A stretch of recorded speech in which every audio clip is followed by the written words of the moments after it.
Penny from Midwinter Minis here, and welcome to the channel's 100th episode. We've got something special lined up for you today, a brutal deathmatch between Guy's Chaos Space Marines and the Eldar Craftworlds, being played by our friend Andrew.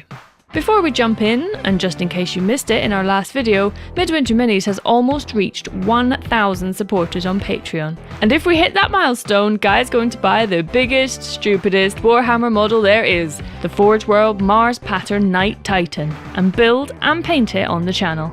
If you want to see that happen, follow the link in the description. Right, let's quickly run through the rules for the scenario, and then we'll check out the armies. This is Game 2 in a single elimination tournament. In the first game, Orcs were triumphant over the Khorne Demons and progressed to the next round. They'll be playing whoever wins this matchup. In terms of rules, we're obviously playing Warhammer 40,000 9th edition. The scenario is a slightly simplified, custom version of Eternal War, and the deployment areas and objective scoring zones are marked out with white lines. The board is 44 inches by 30 inches, combat patrol size, and is laid out symmetrically. The walls are really just for line of sight blocking purposes and can be scaled. Even though both of these armies are over 500 points, as per the rules we set out in the opening game, they're going to be limited to a maximum of 3 command points at the start of the match. The game lasts 4 turns, and the battlefield has 3 scoring zones, each worth 5 victory points if held uncontested in your command phase, starting from turn 2. Each player can select one secondary objective, basically for tiebreaker purposes. If the scores are still tied at the end of turn 4, the battle will go on for one more turn. But an army can have a strategic victory if it's ahead on points at the end of turn 4, even if it has no models left. We managed to squeeze in the recording of this game before England went into its new lockdown, but Guy and Andrew were also both wearing masks and keeping distance. Pretty easy when you're playing Warhammer. Right, let's meet the teams. Hi everyone, my name's Andrew and I'll be taking control of the Craftworlds Star Collecting Box. Guy has kindly invited me along from our local gaming club here in Colchester, and I'm super excited to be a part of it. Let's take a look at what's inside the box. First up, we have a squad of 5 Wraith Guard. At toughness 6 and 3 wounds each, it will take a lot to take these guys down. The Wraith Guard will be equipped with Wraith Cannons. Next we have a Wraith Lord. Now this guy is a walking target on any battlefield, however he is toughness 8 and he does have 10 wounds, and he does have some heavy hitting melee if he can get up close. Next we have a War Walker. This unit brings great backup fire and deep strike options, but I'll be keeping him at the back for this game. On the Wraith Lord and the War Walker, they'll both have 1 Bright Lance and 1 Star Cannon each. The Wraith Lord will have 2 Flamers and he'll also have the Ghost Glaive. And lastly, we have a Farseer bringing in the Psychic Shenanigans. They offer a great buffs and mortal wound output, but I'll struggle to keep her protected if I'm not careful. Now it's important to note that I can't actually make a Battleforged army with the models in this box, so I won't be able to regenerate any command points during the command phase. My Warlord trait will be Seer of the Shifting Vector. Try saying that 10 times without messing up. This allows my Farseer once per battle round to reroll a single hit roll, wound roll, psychic test or deny the witch test. My 2 psychic powers will be Fortune, which gives a friendly unit of 5 up Feel No Pain, and Executioner, which can deal out 2d3 mortal wounds to the closest unit. I've opted for a custom Craftworld, which allows me to choose 2 abilities that best suit my army. I've chosen Expert Crafters and Wrath of the Dead. Wrath of the Dead allows my Wraith Lord and Wraith Guard to reroll all wound rolls of 1 in the shooting phase and the fight phase. And Expert Crafters allows all of my units to reroll 1 hit roll and 1 wound roll in both the shooting phase and the fight phase. All of a sudden it doesn't sound so bad that I can't regenerate command points. Okay then, my name's Guy, if you didn't already know, and I will be controlling the Chaos Space Marines Start Collecting Box. Now these guys have been built up as Black Legion, which gives them +1 to their leadership, and also buffs their shooting after advancing. The HQ is a Master of Possession. He's a powerful Psyker, and he knows Smite for dishing out mortal wounds, Cursed Earth, which buffs demon saves nearby, and Infernal Power, which lets demons reroll misses in his aura and all failed wound rolls. Pretty tasty. His Warlord trait is Unholy Fortitude, which gives him an extra wound, making him 5 wounds, and he also gets a Feel No Pain on 6s should he lose any of those wounds. In my troop slot I have Chaos Space Marines. Now these guys are my own kitbash models, but the loadout is the same as you'll find in the box. 4 Boltguns, 3 bolt pistols and chainswords, a plasma gun, 1 autocannon, and a champion with a power axe and plasma pistol. Now, at the time of filming this battle report, the new codex promising 2 wound Chaos Space Marines and 30-inch range bolters has not been published yet, so single wounds and 24-inch range it is. Now, because I have an HQ and troops, that means I have a patrol detachment, meaning I'm battle forged and I will generate an extra command point in every command phase. In my elite slot, I have 2 Greater Possessed, which are absolute monsters in close combat, but they do need to get there first. Fortunately, they have a 5+ demonic save, and they move pretty quickly. I also have 2 entries in the heavy slot. First, we've got the Obliterators, which are incredibly overpowered for this size of game. They are slow, but incredibly strong, possibly with the best guns in the tournament. But I feel like these guys are going to be a little bit of a target in the early game. And finally, I have the Venomcrawler, a big demon engine with respectable firepower, but it can also eat enemies it kills in the fight phase to regain lost wounds. And I think I'm going to be using this guy to hold the backfield, but we'll see how it plays out. Okay, so pre-game, we took turns setting up. I went for a pretty offensive setup, leaving just my Venomcrawler at the back, holding my home objective. I have my Greater Possessed ready to storm up the closest side, backed up by the Master of Possession. My Chaos Space Marine squad is poised to advance and jump on that middle objective as soon as they can, and hopefully my Obliterators will be able to advance up far enough to get within range in turn 1. As you can see, I've opted for a more defensive approach, hoping to stay as far away from those Obliterators as I possibly can. With my long range, I should be able to take out 1 or 2 hopefully in the first turn, but we'll see how that plays out. I have spent a command point on the Webway Strike to put the Wraith Guard in Deep Strike, and they'll be coming on turn 2 to hopefully blow up the Venomcrawler or maybe get a Warlord kill. Who knows? In terms of secondary objectives, we've both gone, again, for Cut Off the Head, which basically gives us more victory points the sooner our enemy's Warlord dies. Okay, let's roll off and see who's going first. A 4 and a 4. Let's go again. Craftworld, turn 1. Here we go. In Andrew's command phase, unfortunately because he's not battle forged, he generates no command points, so he's still on 2. The Craftworld's movement phase, now he knows he's going first. Andrew's a little bit more adventurous, moving up, so 2 of those units are actually on his home objective. That'll help him scoring from turn 2. In the Psychic phase, Andrew is going to cast Fortune on the Warwalker, which if it goes off will give him a 5+ Feel No Pain. Needing a 7, and it fails unfortunately, but his Fireseer can reroll 1 of those, and it still fails. Onto the shooting phase. First up, the Warwalker is going to be firing its Bright Lance and Star Cannon at the squad of Obliterators, hitting on 3s, and luckily all 3 hit. And because both weapons are either strength 6 or 8, and their Obliterators are toughness 5, both of them will be wounding on 3s, and all of them wound. And with the AP on both of those weapons, I'm reduced to my 5+ demonic save, and just so you know, the black dice is the Bright Lance, which I really hope I save.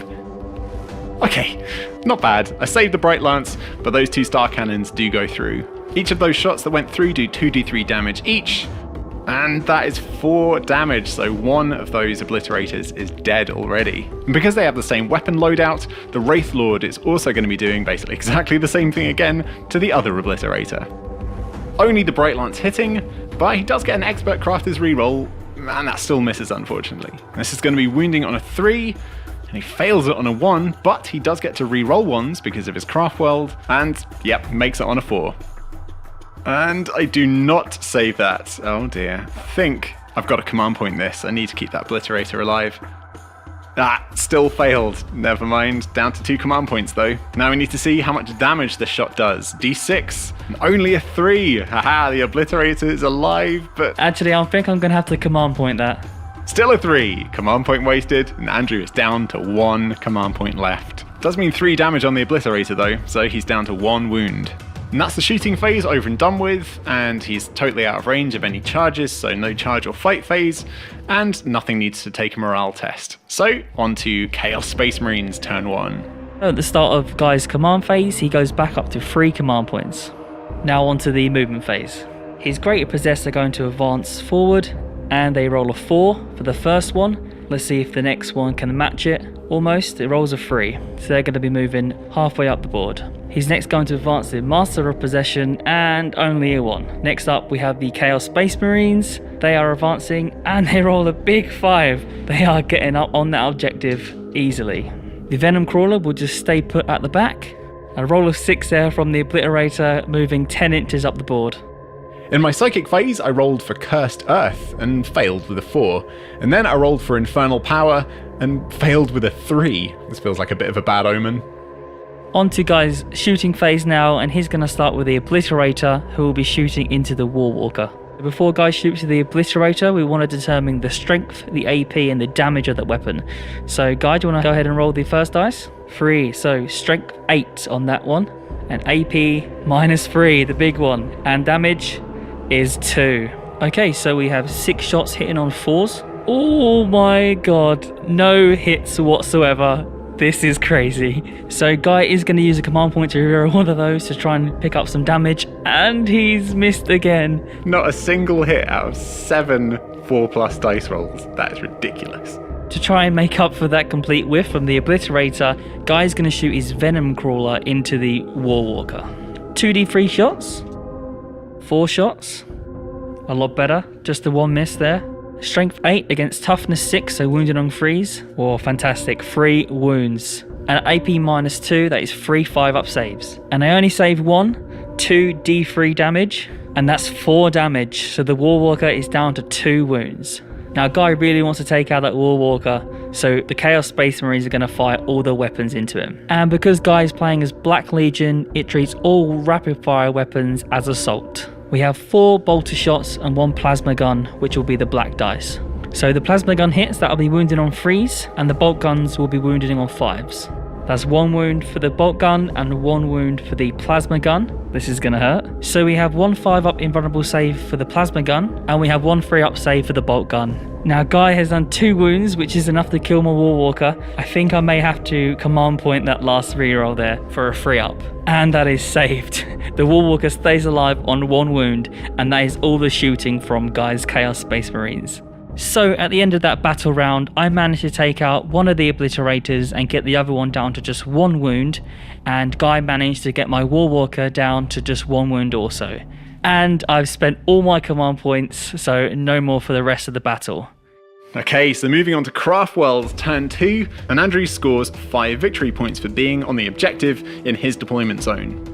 In Andrew's movement phase, he's going to move the Wraithlord and the Warwalker up as far as they can, just moving, not advancing, and the Farseer is going to move forward, but stay just on the objective. And also, fantastically, the Wraithguard also get to come out of the webway and deep strike in somewhere mysteriously on the board, definitely in my back line. So the Wraithguard are now in my deployment zone, and they basically have their pick of targets here, and my Warlord is definitely one of them. He's not protected, he's not near 3 other models, or a vehicle or a monster, so this could get messy. Onto the Psychic phase, and the Farseer is going to cast Executioner on the Chaos Space Marines, needing a 7. Oof, 11.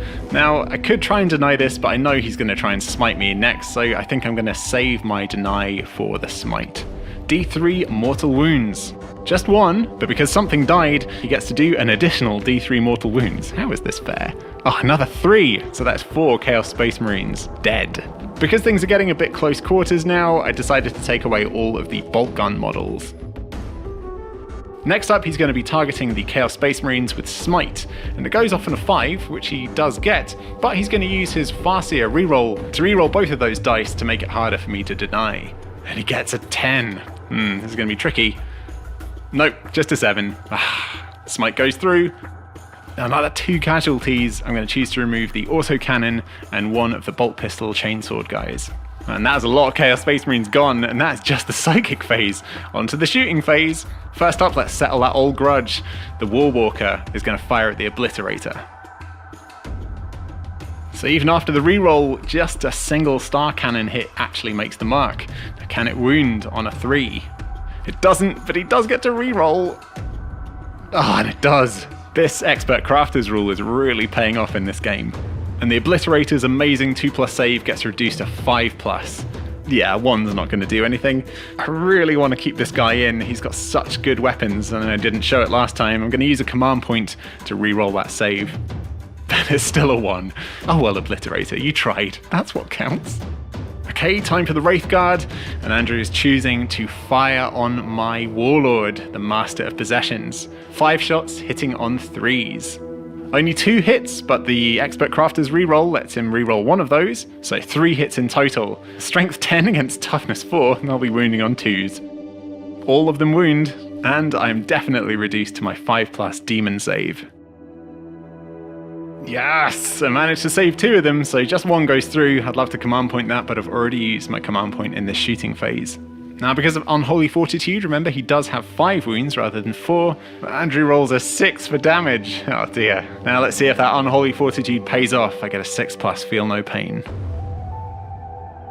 Yes! 2 6s mean he is still alive. He is just on 1 wound though, but that's better than nothing. And Andrew is desperate for those 10 points for cut off the head if he manages to kill this Warlord in the second turn, so he's going to be targeting my Master of Possession with his Wraith Lord as well. A Bright Lance and a Star Cannon, both hitting on 3s. Just the Bright Lance hit on the 3, but he's going to use an Expert Crafter's reroll, and one of the Star Cannons hits as well. And both of these shots will be wounding on 3s. And he can reroll that 1 because of Wrath of the Dead, and both of those cause wounds. Can I save the Bright Lance? No. Can I save the Star Cannon? Not that it matters. No. Let's see how much damage these do. D3 for the Star Cannon and D6 for the Bright Lance. That means 6 wounds go through. Now, if I roll 6 6s, this guy is fine, right? Goodbye, Master of Possession. That took a lot of firepower to get that down. And that is the end of the shooting phase, and believe it or not, the fun doesn't end there. Time for the charge phase. The Wraith Guard are going to try and charge the Venomcrawler, and both the Wraith Lord and the Warwalker are going to charge the Chaos Space Marines. Obviously starting with the Wraith Lord, because I could technically Overwatch against that Warwalker, but he's not going to let me. Aha! He only rolls a 5 to charge with the Wraith Lord, and that charge fails. So I am going to spend a command point to Overwatch against the Warwalker. Hitting on 6s, I only need to make 1 wound. Nothing at all. Oh god. Okay, can the Warwalker make the charge? Not with the 3 it can't. Well, this is a really bad charge phase. Okay, finally, let's see if the Wraith Guard have a bit of luck. They just need an 8-inch charge to be within an inch. Just a 7. Small victories. Okay, onto the morale phase. Now, those Chaos Space Marines are going to need to see if they are okay, or if they're a little bit shaken up. Fortunately, because they're Black Legion, it means they are Leadership 9, but I lost 6 models. So if I roll a 4 or higher, it's going to turn nasty. Uh-oh, I fail the morale test. That means one of the models just leaves straight away, and I have to do an attrition test on the other 3. On a 1 or a 2, those models go away as well. Everybody but 1 model runs away. I think the champion's got to stay behind, right? On the bright side, at least I'm still on that objective. Okay, so at the start of the Chaos Space Marines turn 2, Guy gets 10 victory points for having 2 objectives controlled. And he does get much needed command point back. So Guy's going to move the Venomcrawler over towards a Wraith Guard. And the 2 greater possessed models are just going to move forward because Guy wants to make that charge. Now, unfortunately, I have left my Warlord out in the open, so he can be targeted. The Chaos Space Marine just moved forward slightly for an easier charge. Guy is going to overcharge the Plasma Pistol into the Farseer. This could do some damage. Hits on a 3. Wounds on a 2. And that definitely goes through. So I have a 4-up invulnerable save, which goes through doing 2 damage, so my Farseer is now down to 3 wounds. Oof. The Excruciator cannons from the Venomcrawler are going to go into the Wraith Guard. It's 2d3 shots, so that's 4 shots, hitting on 4s. And just the 1 hit. Strength 8, so wounding on 3s. Oof. Guy's going to save his command point for when he's fighting the Farseer with the Greater Possessed, if he gets that far. So moving on to Guy's charge phase. The Chaos Space Marine is going to charge into the Warwalker. Further back, Greater Possessed will charge into the Wraith Lord. The front Greater Possessed is going to charge into the Farseer. And the Venomcrawler will charge into the Wraith Guard. That's a lot of charges. Venomcrawler rolls a 5. He's definitely in. Chaos Space Marine rolls an 8. He is definitely in. Greater Possessed into the Wraith Lord. That's a 10. He is definitely in. And this is the big one. We need a big roll here from the other Greater Possessed.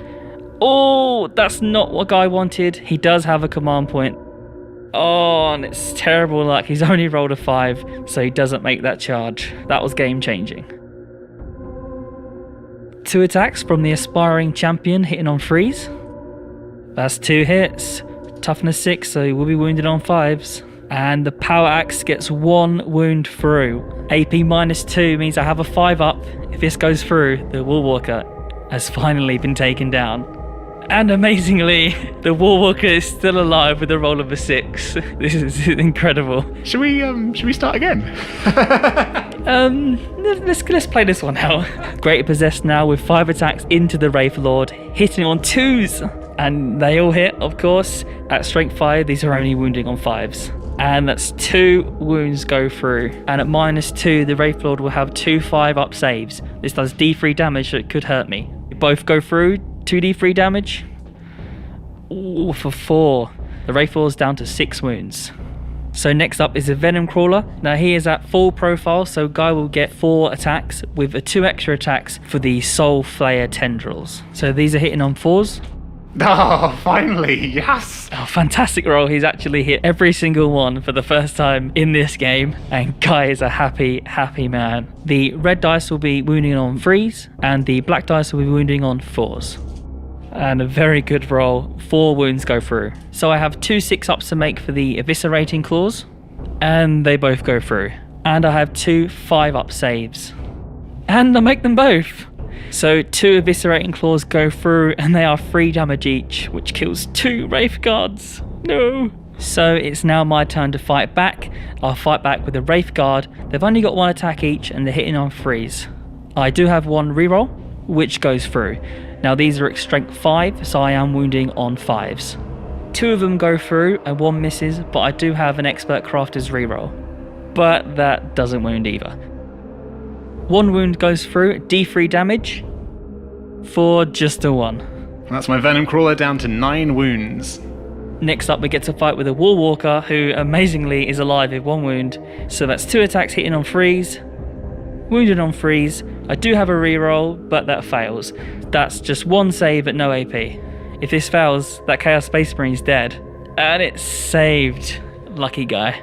Next up to fight is a Wraith Lord with the Ghost Glaive, which is one of the strongest melee weapons in the game. Strength 9, -4, D6 damage each. 4 attacks, hitting on 3s. So 3 hits, but I do have a reroll. Now wounded on 3s, I do get to reroll the 1s, but it doesn't go through. So that's 3 5-ups for Guy, and he makes 2 of them amazingly. So 1 goes through and does D6 damage, but the Greater Possessed has got 5 wounds. Incredible. Let's see if I can take him out. And amazingly, I've actually rolled a 6. He's gone. What is my rolling today? And after that fight, my Wraith Lord will consolidate forward 3 inches. And at the end of maybe one of the most unlucky second turns I've ever had, it's now time for Craftworld's turn 3. I think even if it was my turn, I would still be losing. In the command phase, Andrew's going to get another 5 victory points for being on the objective at the back, bringing him up to 20. In the movement phase, the Wraith Guard have an ability where they can fall back and still shoot, unbelievably. So Andrew's going to do that. The Wraith Lord is going to try and repeat his success against the other Greater Possessed. The Woolwalker on a single wound is going to fall back out of that combat, but also take the objective in the center of the board, and the Farseer is just going to stay where he is, nice and safe at the back. Okay, time for the Psychic phase, and the Farseer is going to cast Executioner on that last remaining Chaos Space Marine. Now this needs a 7 to go off, and he fails it at first, but obviously the Farseer can reroll that, and yep, he gets it. So that is D3 mortal wounds on the Chaos Space Marine. Basically, he doesn't need to roll for this, he's dead. And for his second cast, he's going to target that Greater Possessed with Smite. And yep, he's got it. He's already used his Warlord trait to reroll the Executioner cast, but this time he's going to use his runes on the Farseer to reroll a single dice to hopefully try and make this a Super Smite. Nah, not this time. It still goes through though, D3 mortal wounds. But he rolls a 6, so that means 3 mortal wounds go through to the Greater Possessed, no saves allowed, down to 2 wounds. Okay, pretty effective Psychic phase, onto the shooting phase now, and the Wraith Guard are going to target the Venomcrawler. 3 shots hitting on 3s. 2 hits and 1 miss, but with the Expert Crafter's reroll, 3 hits. And these are going to be wounding my Venomcrawler on 3s, and all of them do. Oh dear. With a huge AP, I'm going to have to take my 5+ Demon save against these. I do make 1 of them, but 2 of them go through. D6 damage each. Gloriously, he rolls 8. So I still have 1 wound left. Go me. The Wraith Lord's Flamers are going to go into the Greater Possessed that are right by his feet, and the Bright Lance and the Star Cannon are going to target the Venomcrawler to see if he can finish it off once and for all. Now the Flamers do 2 d6 shots, that's 7 in total, automatically hitting and wounding on 5s. He gets to reroll that single 1 and another fail for Expert Crafters, so that is 2 wounds going through. And these are just at -1, so I'll be able to save them on a 4+. Both saved, that Greater Possessed wants to stick around. Now that was just the first course. Time for the big guns, Bright Lance and the Star Cannon hitting the Venomcrawler on 3s. Oh man, no rerolls needed that time, all 3 hit and all 3 wound. So that's another 3 shots that I need 5-ups to save with. Wish me luck! 1 saved, 2 go through, and he's only got 1 wound left, so it doesn't really matter how much damage is done, but there's a reasonable chance this thing is going to explode. Let's see if it does on a 5. Oh yes, the big boy's exploding. D3 morsel wounds to those Wraithguard. Nice! Another 6 means 3 morsel wounds go through, so that is a full Wraithguard dead. Take that! And finally, to cap off a pretty successful shooting phase, the Farseer is going to fire his single-shot Singing Spear at that Greater Possessed. I mean, not that he needed those rerolls anyway, but I do get to save this with no AP, so here comes a 3+ save. Nice, power armor doing its job, and I still have 1 model left. Oh wait, hang on, it's still your go, right? Onto the charge phase. Just the Wraithlord is going to charge, and he's less than 2 inches away, so he automatically makes it in. Could this be the coup de grace? 4 attacks hitting on 3s, wounding on 3s. 3 attacks make it through, even after that cheeky reroll, and 3 wounds are made. And this mighty Ghostglaive reduces me to my 5+ demon save again. So, 5-ups. I do make 1 of them, but annoyingly, 2 go through, and they do d6 damage each. So, with only 2 wounds left, that Greater Possessed is definitely gone. I have no models left. Andrew is already ahead on points, and I've got no way to come back. Victory for Craftworlds. Now that was a pretty decisive victory. It did look like it could go either way in the sort of first turn, certainly, but man, I rolled the most unlucky rolls I've ever rolled in a game of Warhammer, ever. You really did. I rolled a lot of 6s where I shouldn't have done. I got quite lucky in some of them, but yeah, I wasn't expecting so few deaths, to be honest. I think certainly targeting the Obliterators at the start really paid off for you, because if I rolled right with them, and there were 2 of them to start with, it could have really done some nasty damage to you on the first turn. But man, 6 misses straight off the bat with that Obliterator, that was embarrassing. That was pretty bad. It was always part of my gameplay to stay as far away from the Obliterators as possible and try and take them both out, which fortunately I managed to do. If I hadn't have done that, there's no way that the Warwalker or the Wraithlord would have stayed for the entirety of the game. Absolutely not. Yeah, like I said, I think my dice rolling in that game was just absolutely abysmal, but I think it does even out. I've rolled some pretty lucky games in the past on this channel, and I think it's maybe a bit refreshing for people to see me roll really badly and lose quite badly as well. These 2 start collecting boxes were pretty much the favourites going into this tournament, so we knew there was going to be some kind of upset straight off the bat here, but to be honest, I was quite surprised. I thought Chaos Space Marines would have nailed it. They are close to about 750 points with this loadout, I think, which is by far and away the highest point value in this tournament. But I just think it really goes to show that Eldar in small games are incredibly powerful, really high strength, really high toughness, rerolls on practically everything, and a pretty impressive Psyker as well. Very tough to beat. So that means big upset straight away. The Chaos Space Marines are knocked out of the tournament, and the Craftworlds go through to the next round, facing off against my Orcs. How confident do you feel about that? It'll be interesting, to say the least. Grudge match. I think it's a grudge match building up with me and you right now. Oh, definitely. You're going down, mate. You need your revenge. This has been really fun. Thank you for having me, for inviting me along to play. I'm really looking forward to the next game. I'm in this to win it for my Craftworlds. So if you're out there, guys, I'm doing this for you. Unlucky guy. But congratulations, Andrew. By the way, if you like the look of any of these models or were interested in how we made the arena, pretty much everything you've seen in this bat rep has a dedicated painting, crafting or tutorial video on the channel. We'll put some links in the description if you want to check them out, or see more details about the army lists or scenario rules of this matchup. Huge thanks to Sebastian for his awesome work on the Chaos Space Marines theme, and well done Guy for making the Craftworlds music. Catch you next time. I stole your line. Bye.